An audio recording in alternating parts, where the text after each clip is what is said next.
ছোট ইখতিয়ার না করলে গেলে বোঝা যায় না কোনোদিন। এই যে কারামতুল ইজন পীর রহমতুল্লাহ, উনি 8 দিনে 4টা তরিকা শেষ করলেন। 8 দিনে 4টা তরিকা শেষ করছেন।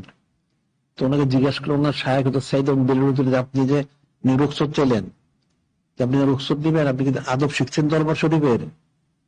নিচু বললেন শিখা হয় নাই, আদব শিখেন। আদব শিখতে লাগলো 10 দিন। 4টা তরিকা শেষ করছেন 8 দিনে। আদব শিখেন 10 দিন। তোমরা তরিকা শেষ করবে 10 বছরে শেষ হলে তরিকা, তা আদব শিখবে কয় বছরে? হ্যাঁ, তোমরা তো 10 বছরে তরিকা শেষ করতে পারো নাই, তাহলে আদব শিখবে কত বছরে? 12 বছরে শিখতে পারবে না। তাহলে কতটুকু প্রয়োজন হয়ে গেছে? ফিকির করতে হবে। ফিকির না করলে বুঝবো কেমনে? আমরা তো অনেক বলি, আসলে তোমরা কি বুঝো না। না বুঝার কারণে তোমরা অপব্যাখ্যা করো। অপব্যাখ্যা করে নিজেরও গুমরাহ, মানুষের গুমরাহ বানাও। নাউজুবিল্লাহ। পুরুষ এবং মহিলা কি, এই মহিলাগুলি সব কথা বুঝে না, আমাদের না বুঝে অপব্যাখ্যা করে, এগুলো গুমরাহ হয়। তো গুমরাহ আমার কি আসে যায়? আমার তো কোনো যায় আসে না।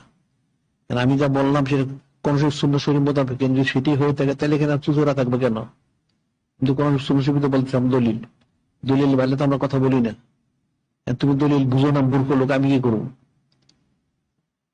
মূর্খ লোক না বুঝলে তো করার কিছু নাই। বুঝার চেষ্টা করতে হবে। বায়াত হয় কেন? বায়াতের উদ্দেশ্য তো আল্লাহ হওয়া, আল্লাহ আলী হওয়া। তাহলে আল্লাহ হওয়ার জন্য তুমি বায়াত হয়ে থাকো, তাই তুমি বোঝার চেষ্টা করো। চেষ্টা না হলে বুঝবো কেমনে? আর তুমি চেষ্টা করলে তুমি বুঝতে পারবে না। তোমার বুঝার যে একটা যোগ্যতা রয়েছে, সে তোমাদের নাই। তোমাকে জিকির ফির করতে বেশি বেশি।